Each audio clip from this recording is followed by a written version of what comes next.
So hello mga ka-province, for today's video maghahanap nga pala tayo ng pwedeng makain dito sa aming bakuran. So tara, samahan nyo ako.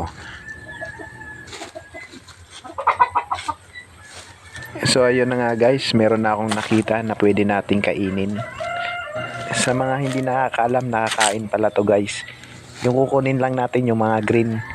Yung mga hinog, hindi na natin kukunin kasi iba na yung lasa nito guys.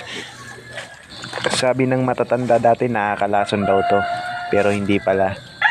So try natin itong tikman.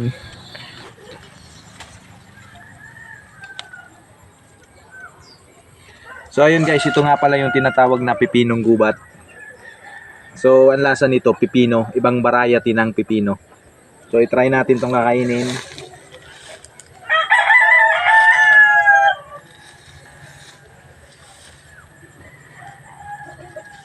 Hindi na nga pala dito kinukuha yung mga hinog kasi iba na yung lasa.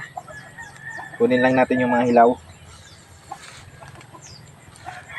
So napakarami.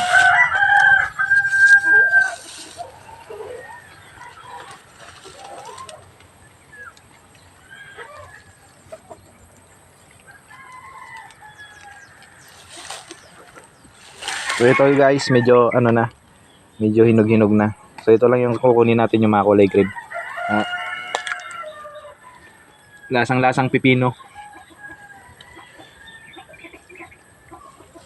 Ayun.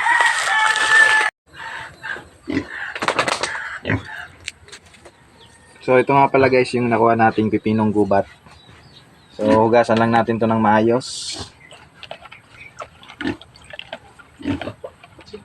Tapos ito na yung ready naming sausawan, suka yan na may asin.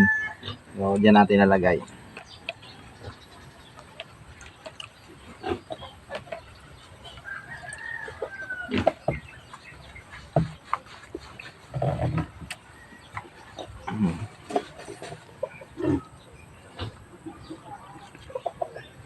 So ready to eat na.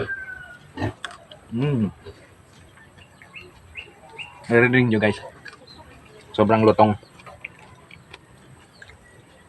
Yun.